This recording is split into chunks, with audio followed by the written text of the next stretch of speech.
Interview. Le nouveau match des Masters 2023 de N'oubliez pas les paroles n'a pas permis à Mika de battre Christopher ce samedi 16 septembre. Bon joueur, il revient sur la philosophie qu'il habite durant cette compétition. Depuis le 4 septembre, les plus grands maestros de N'oubliez pas les paroles s'affrontent dans des matchs individuels en vue d'atteindre la grande finale des Masters 2023 attendue dans quelques semaines.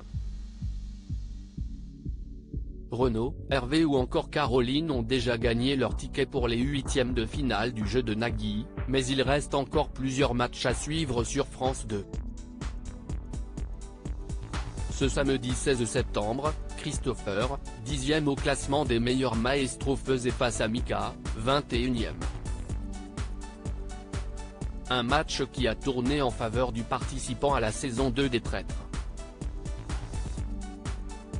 Pour autant, Mika, philosophe, prend cette défaite sereinement, comme il nous l'explique dans l'entretien qu'il nous a accordé. Je n'avais rien à perdre. Comment Mika a envisagé son match face à Christopher dans les Masters de N'oubliez pas les paroles télé loisirs, comment avez-vous abordé la compétition? Mika, de façon détendue. Je suis revenu avec plaisir et l'envie de m'amuser sans me prendre la tête. Êtes-vous tombé sur plusieurs chansons pièges? Sur 5 chansons chantées, je ne connaissais que 2, les autres étaient hors cadre de mes révisions. Gardez-vous en tête un moment particulier de votre duel avec Christopher? Oui, le premier match. C'était super, j'en garde un excellent souvenir. Nous faisons nos points tous les deux, il y avait une belle complicité sur le plateau. Comment avez-vous réagi quand vous avez su que vous alliez être face à Christopher? Content, parce qu'on était ensemble au tournoi des Maestros en avril.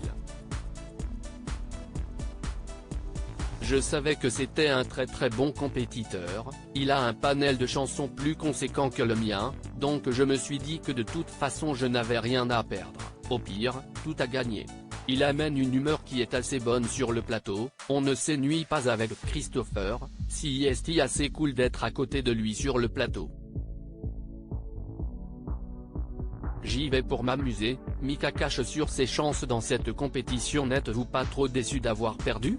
J'ai eu un parcours incroyable, en 2019, je ne pensais pas arriver au Master. Chaque année, si est un peu du bonus, je reviens, je m'amuse.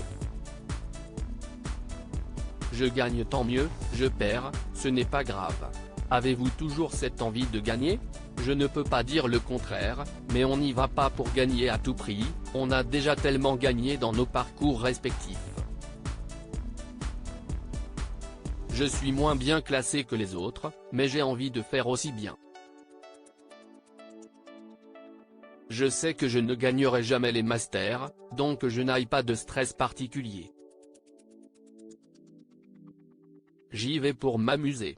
Dans une interview où vous regrettiez parfois de vous sous-estimer pendant les matchs, avez-vous pu prendre plus confiance en vous cette année?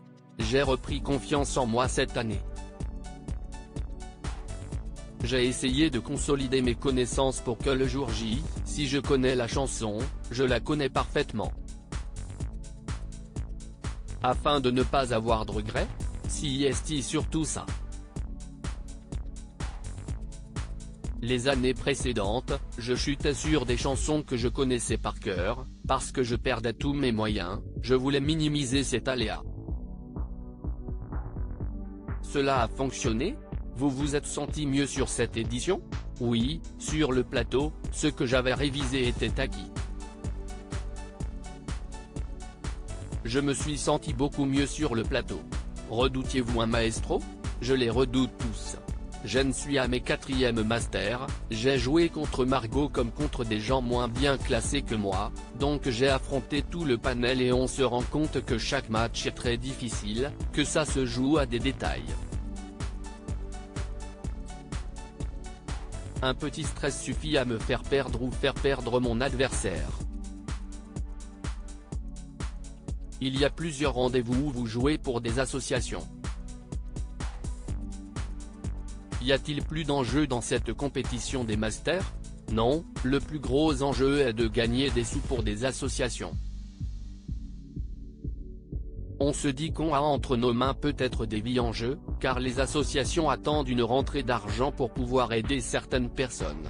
Là on se rend compte qu'au bout de notre micro on a un enjeu très compliqué, si on perd, ils n'ont rien.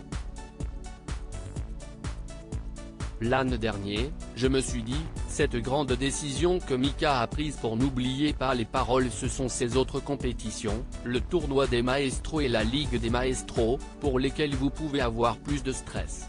Oui. Les masters, on joue pour soi, on gagne, tant mieux, on ne gagne pas, on ne perd rien. Si est-il vraiment joué pour des associations qui met encore plus de pression? Depuis votre première participation vous avez fait évoluer votre manière d'apprendre et de réviser? J'ai essayé des choses et finalement, ma méthode du début me convient très bien.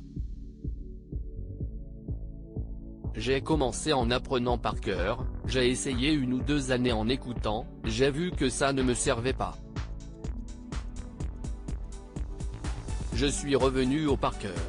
L'année dernière, je me suis dit que je n'apprendrais plus de nouvelles chansons, désormais, je révise celles que je connais. Vous n'engrangez plus de nouvelles chansons? Non.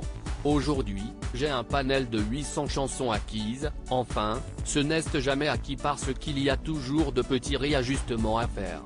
Pour aller à mon travail, j'ai 1h30 de route, j'écoute tout de même de nouvelles chansons afin d'en ajouter un peu, mais je ne les connaîtrai pas par cœur. Elles peuvent me servir pour faire 20 points ou 30 points, pas plus. Le fait de continuer à écouter et entretenir vos acquis, vous arrivez à concilier ça avec votre vie? Ça empiète quand même pour être honnête. Aujourd'hui, je suis à 5 heures de révision quotidienne.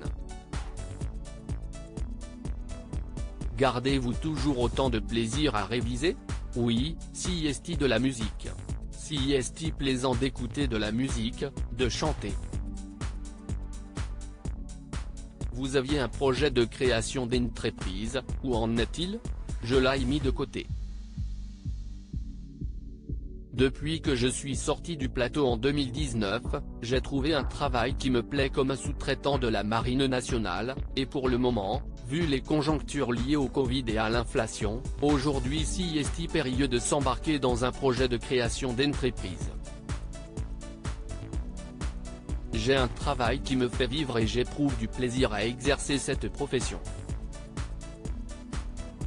Cela reste dans un coin de ma tête, mais pour le moment, ce n'est plus à l'ordre du jour.